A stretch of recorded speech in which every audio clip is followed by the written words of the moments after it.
All right, Cody, let's do this. Do you have a game plan on what, depending on the various routes this might take on what you're gonna do, or are you kind of just floating by and seeing where the wind takes you? Nah, I mean, I'm down to be open. Like, I don't really care at this point. I think that there's so many things. I think there's so many things that obviously Panda has done that could also be considered breach of contract. That at this point, I don't really care. I've looked over my contract. I'm kind of cool to be upfront about everything. There's no way I stay outside of like insane changes on what I've heard. The only way I could really see that I would stay is like Alan coming out and saying that Nintendo under NDA basically stiff armed, like strong armed him, and he had nothing else but to be like, "Hey, you should really sign up for this tournament so you don't get canceled. It'd be a shame." Saying That's what I like, think will happen. "Listen to me, That's what I think will listen to happen. me." That's what I think will happen. But even then, my interest is going to be a lot more in the tone that he uses. How defensive is he? How apologetic is he? Right? Regardless of the Yeah, substance, you can tell just by tone how sincere a person is and what is actually going on. So I'm expecting a good quote unquote answer. it's like The the most important PR statement of his entire career. Yeah. And I think no matter what, I don't think it's super worth it to stay unless there's some crazy PR uplift because it wouldn't be good for me. I have an exit clause. I'm not concerned about that. I've already looked over my contract a million times and I've already talked to a bunch of the Panda staff. The main thing that sucked is like I said in chat, I was in debt because I took care of a dying father with cancer from January up until Summit 13. So I got put in like $100,000 of debt. And then my entire year was working up towards, okay, these two circuits have a lot of money. I want to make sure that I'm really good for these two tournaments and can win a decent amount of money to get out of debt. And then it's like, oh, they're both canceled. I'm like, well, that fucking sucks. And so between that and losing the Panda money, potentially, that's the rougher part. Um, it sucks, but again, I think that life has a way of working out, and so I'm not worried long term as long as I just do my best every single day. It definitely sucks I don't have like a Red Bull or something, but as long as I work hard every day, I'm sure it'll work out. Is there like a certain team you had in mind that you thought would be where you, if you had to choose one and there was no more Panda, right? Where that you Yeah, would go? the main thing I want is I want a team that wants to allow me to pursue full time melee as a competitor. Once I get number one, I can move more to content, but I really want number one. I felt like Panda was more of an ultimate org than a melee org. Um, who will like genuinely support that and let me be somewhere long term. If it's not like a super one of the big ones, I think I'd rather bring in a newer org to melee because that'd be good for the game.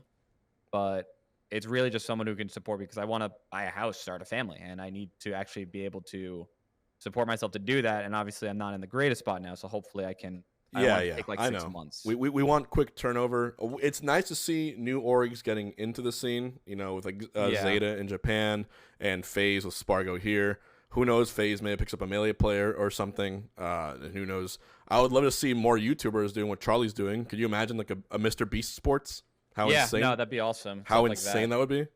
And they're also already like content build, so it makes sense for them to just like go into esports. Like, hi, you can just come to content with us, and then it'd be easy. But I'm Yeah, sure there's a he'd be bunch of like logistics. during negotiations, he would just hand you a piece of paper. He's like, "Okay, write down your salary. Just write down a number. That's what you're gonna get." Yeah, yeah, pretty much.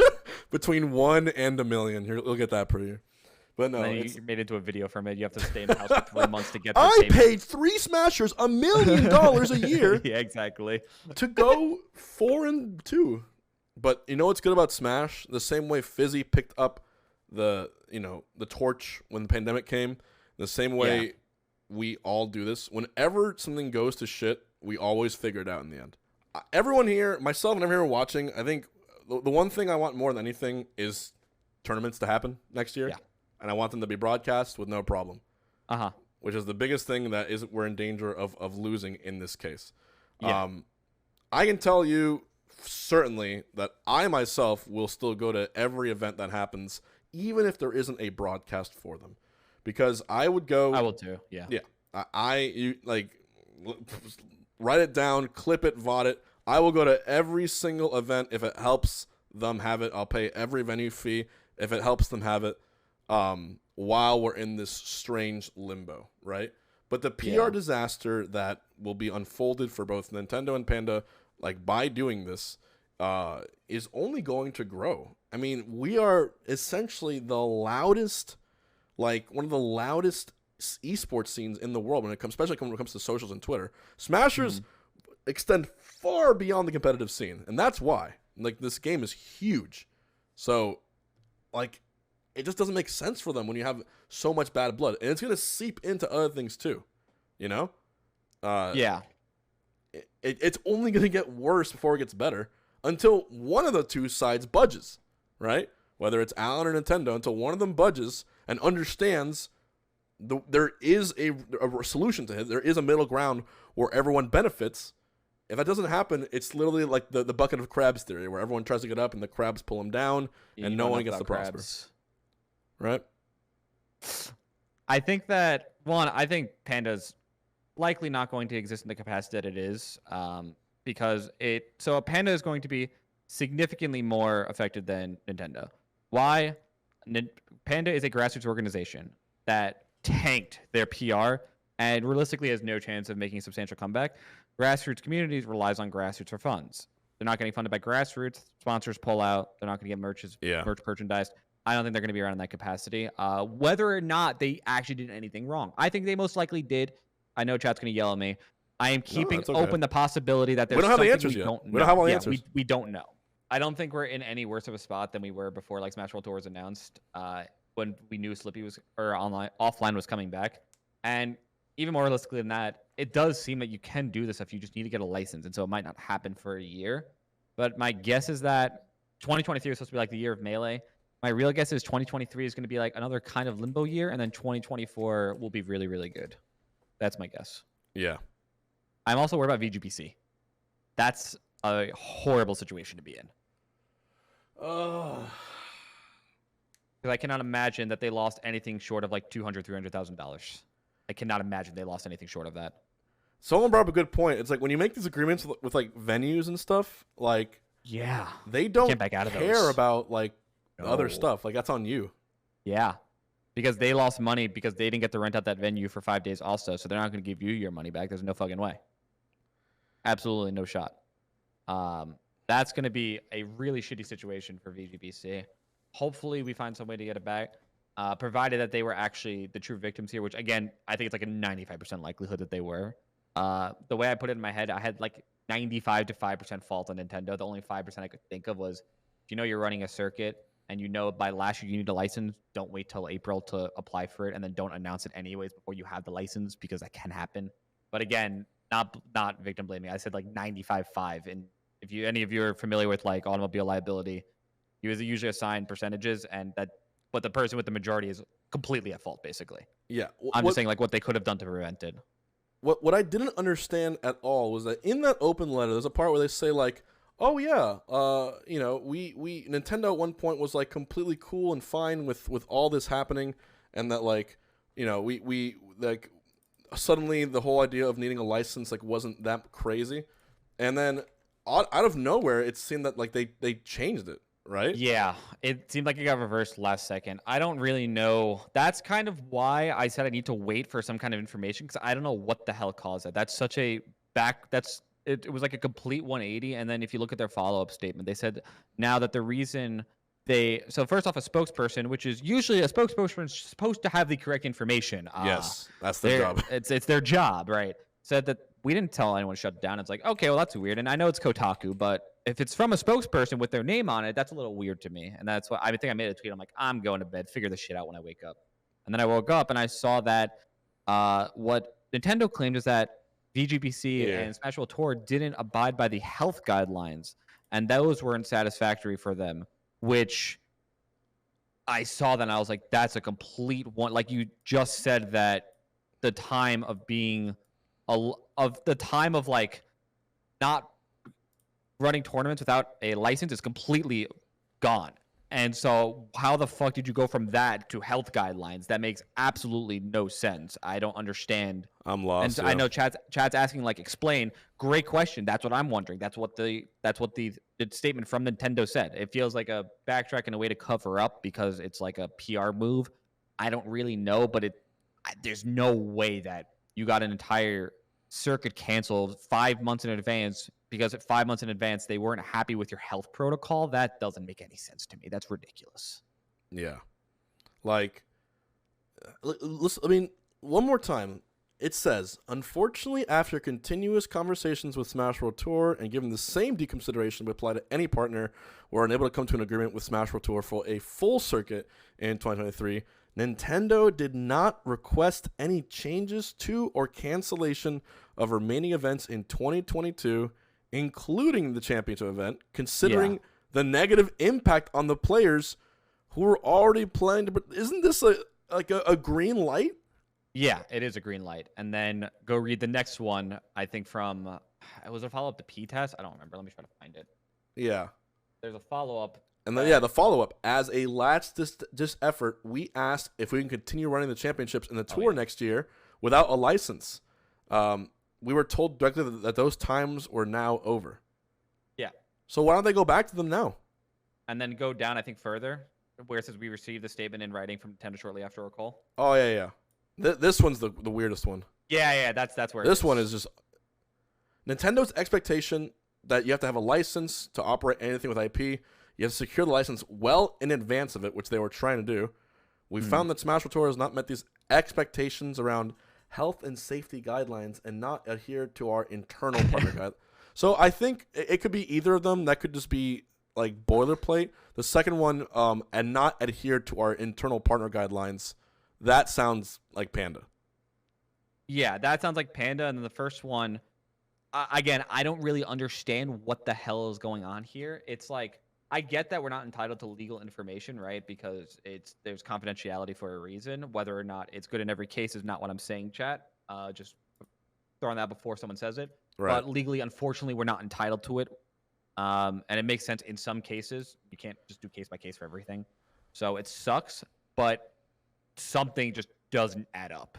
And I don't even know what could explain all the disconnects, but it seems so bizarre. And I think it's San Antonio, like, assuming this was accurate, and I don't think it is, right? The only thing I could think of is, like, San Antonio, it's Texas, maybe they don't have a mask policy. And they're like, oh, you can't enforce masks. We don't want that in our health and safety guidelines, which is like, what? That's cap. Yeah, I don't think that, I don't know. You might be allowed to enforce masks in Texas, but this is like a 1% likelihood situation, which I don't think, I think this is a bunch of nonsense. I don't understand it. It makes no sense to me. What I'm thinking is, in desperation, is there a chance that, to sort of put a legal reason behind it that wasn't his, to be like, oh, well, one of the events had this happen there, and one of the events did this, and then use that as a legal prerequisite to make Nintendo not allow it? Like, a kind of a grimy move, like, to take out, like, this legal rule to make it, like, if anyone says anything, no, that's why they couldn't do it. It wasn't me. It wasn't them. You know what I mean? Well, I think they'd be hypocritical. I don't think they could even say that because LTC didn't have a mask policy, and that was a Panda Cup event. So I don't even think that adds up, and that was in Texas, right? Oh, so I don't even think, okay. So it can't be that. Yeah, so I think that it fundamentally cannot be that. So, again, that's another reason why I'm super perplexed, and I don't understand where this is coming from. It seems just nonsensical. My guess is it's a scapegoat for a different reason that they're not saying for one reason or another. Maybe it's legitimate, maybe it's not. I don't know. But it just seems like an obvious cover-up for something else or something on the behalf that Panda maybe, I don't know. Again, chat, you have to understand my perspective on Alan. He, like, signed me when I had nothing. He helped me out when my dad passed away. Like, he's always been a very benevolent person as far as I can tell. So it's weird seeing him in this light where, like, he might have had, like, extreme malicious intent. That's for me too. For me too. And I know we learned this lesson 2 years ago, obviously summer of 2020, with a bunch of people who we thought were infallible. Some we knew, but a bunch of people we thought, like, there's no way they would do anything suspicious, and then behold, all hell breaks loose. So it's obviously there's some precedent for it, but I just can't imagine that there was malicious intent. But maybe there was something malicious on his intent that Nintendo put in there to cover up because they have a vested interest in Panda Cup as a Nintendo licensed event, and so they tried to shift, like, almost goalpost shift, I guess. I'm not sure though. That's the bizarre. Coney, same exact story for me. He took a huge chance on me and hired me at a day job. Yeah. The thing you guys have to understand about org owners, especially grassroots org owners, is that they do this kind of, and they take a huge chance in doing this, a massive chance. They have to provide a lot of support in order for this to actually work. Salaries for multiple people. Like, Yeah. there's a lot of moving parts behind an org that's just, like, more than just, like, this player with the controller is my guy, throw a shirt on him, fly him to a tournament. There is much more happening behind the scenes than that. It's insane. The one Like, thing I money definitely doesn't wanna grow on clear trees. up- It has to come You from, go first. like, partnerships. Like, go ahead. I was gonna say the one thing I definitely want to clear up, and I think there's something malicious here. There has to be, but I care about being accurate. I care about like precision, and when I say something, chat, he wasn't after money. This guy was a doctor in a private practice firm in Detroit. If you've seen U.S. medical bills, you know how much a doctor costs. He did not need money, and you don't come to Smash for money. It had nothing to do with money. I'm telling you right now, you don't come into Smash for money. So it's not a money thing. Power, maybe power, not money. It's not money. A doctor's not coming to Melee for money. That is the dumbest thing I've ever heard in my life, and he's not stupid, at least. What do you gain from having a Monopoly in Smash when everyone hates Monopolies? Only thing I can think of is ego. But, okay, honestly, yeah, the guy is a doctor. He's not dumb. I think he would have known that, right? Yeah. He would have known the massive fallout that this would have. Right? Someone Like, has there's no universe where he didn't expect this. Yeah, no, that he has to. You have to see this coming. There's again no. That's why it doesn't add up because you would have to be an idiot not to see this coming. Yeah. You actually have to be like a brainlet. And I'm he's not a trying to brainlet. use like Bayesian reasoning here to sort of think we're just like, I think right now that's his biggest defense in my head. If I had to say, like, it's just what, like, you're all this work, all this risk that you took, and you know you're gonna upheave it in one night. You know it's gonna happen. He's not like a new guy to the Smash scene. He's been in the Smash scene for like a really long time. Yeah. No, and again, chat, Just you have brawl. to recognize we're not defending him in any capacity. It's Yeah. more sharing like the fact that we are incredibly perplexed. We don't understand. We're confused as fuck. We see it in front of us, but one, again, we don't have any information on why it happened, which we're all waiting with bated breath to figure out what the hell happened. And we're pretty convinced something was really, really out of whack. We just want to know what. Did he and I get it, you can't like talk about this, like, did he mention to you at all that like this wasn't the case, or that he was being thrown under the bus or something? Did he say anything like that to you, or have you not spoken to him since? I messaged him last night, and I tried to be like very cordial about it too. Like, listen, like, you've only been good to me. I've never known you to be a malicious guy. I don't think you had malicious intent. Hope you get through this all right. Let me know when you have a second to talk. Right. But I'd have to imagine he's taking a fatty break from Facebook. Oh no, they said I think there's a chance that it has nothing to do with Panda and is exclusively a Nintendo-based issue, like Nintendo caused it. Yeah, I would say there's like a 2 to 3% chance that Panda did nothing malicious and it was Nintendo, but 2 to 3% chance is still minute. Here's a question for chat. Let's say hypothetically, like tonight, let's say Alan posts a video and he says what the other TOs said, you know, BTS, Golden Guardians, the other ones too, what they all said is true. I did come to them. I did tell them they wouldn't have an event next year if they weren't part of the Panda Cup. However, Nintendo told me this was the only way tournaments could exist for Smash Bros. With a circuit in mind next year, and that he had no choice. What happens then? That's kind of the only reason I didn't burn them at the stake immediately, because the thing is you can lie about that, and I recognize you can lie about that. But Right, to me, that's the only thing where I'd read it, and if there was proof, like receipts, if there's proof, sure. I will have to go through it. Yeah, I'm not sure. And of course, chat's gonna jump on the bandwagon of like, oh, like no, fuck you, I wouldn't believe him. And again, I'm telling you that it's like 5% chance that. No. We're just talking about every possible scenario here. Yeah. The biggest telling reason about this is that right here, this part of the letter. The Panda CEO does not represent Nintendo, and that they would have a conversation with him about his behavior. Yeah. To this, if this is from like verbatim from Nintendo, right? It's in Smash Bros. Tours we have to take their word for truth here. If that's the case, then it seems that Nintendo would paint Alan as a guy going too power hungry and tell him to calm down. However, this could also be them pretending as if they had nothing to do with it when they knew they had everything to do with it, and Panda and that Alan is the messenger of that.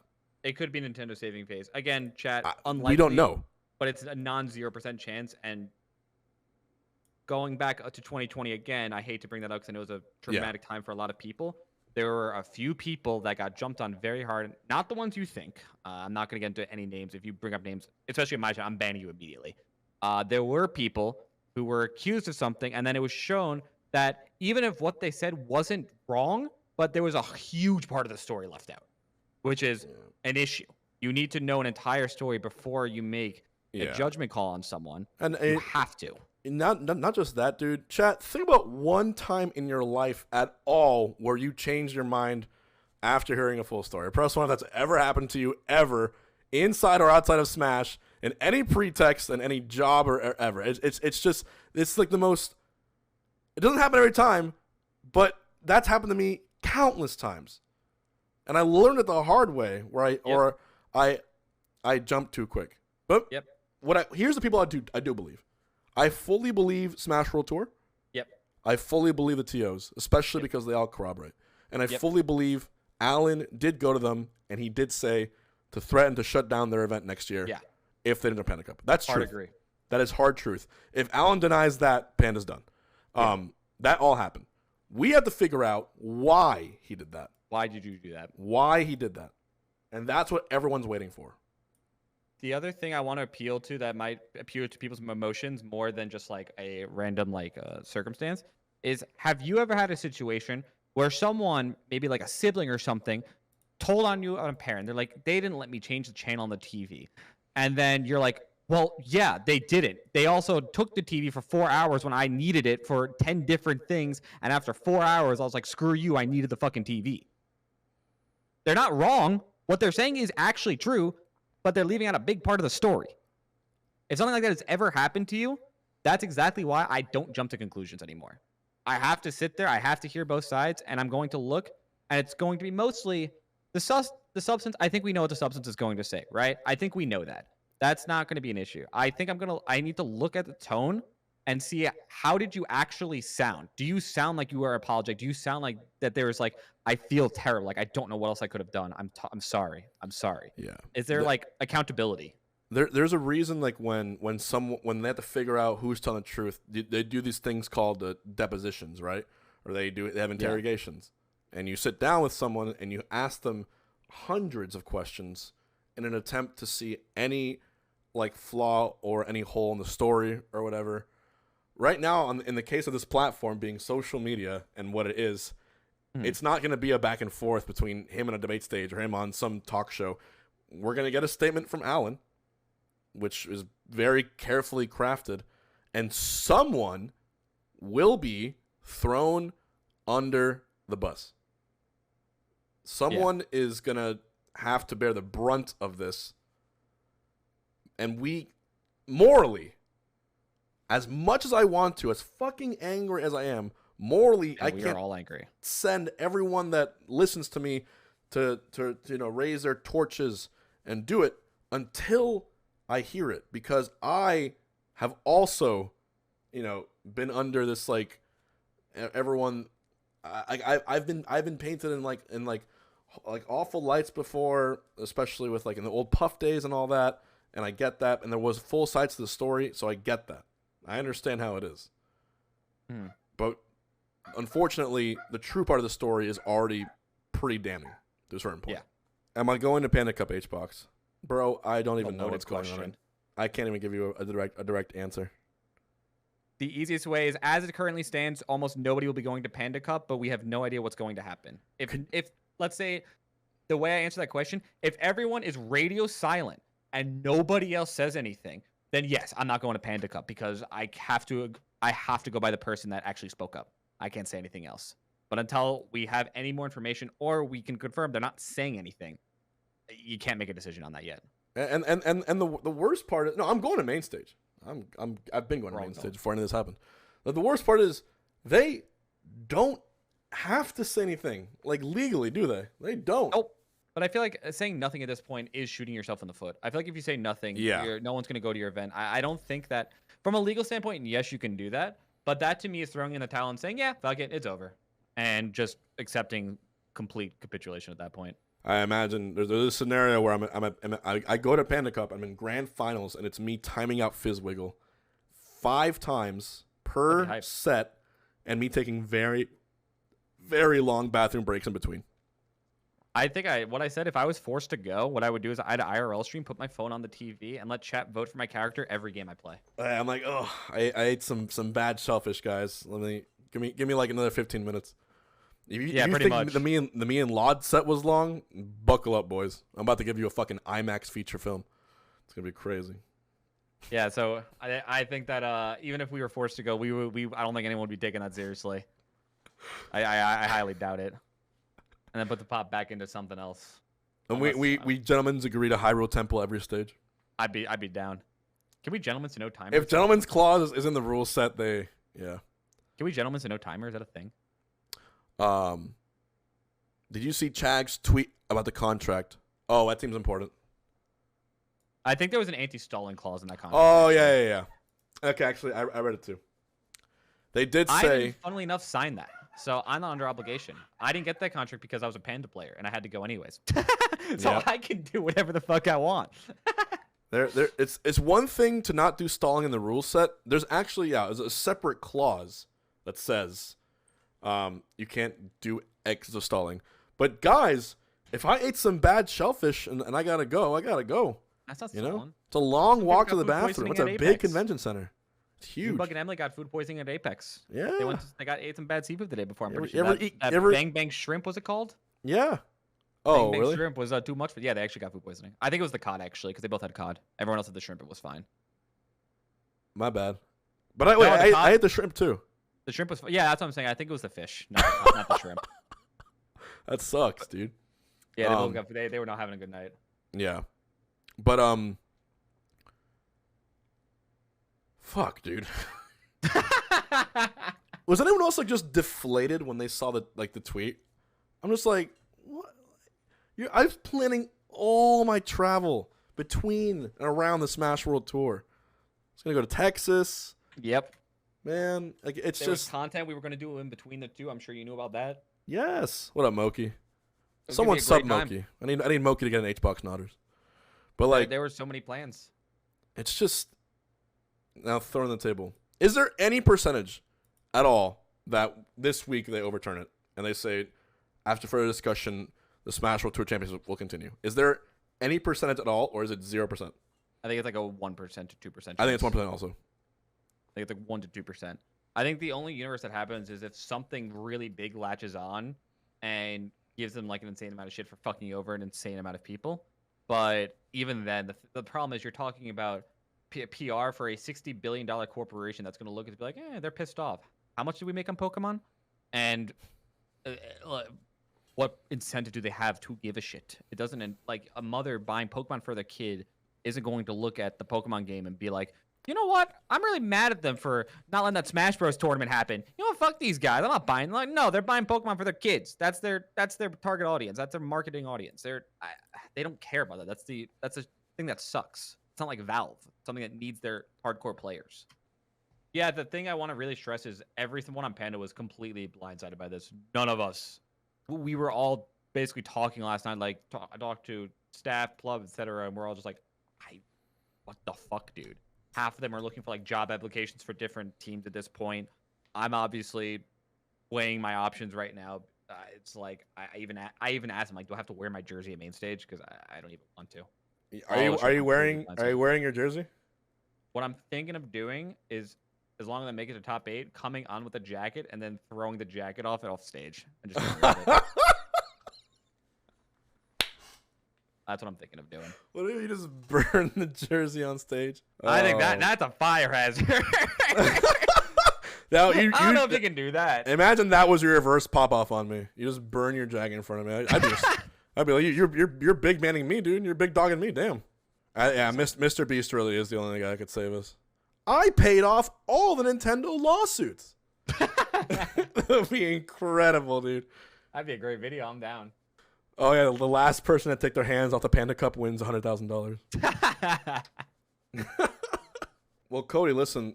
Thank you for like sharing with us like your thoughts. What I feel is that it's either they say something this week, and I already gave my predictions as to what it's gonna be and which way it's gonna go.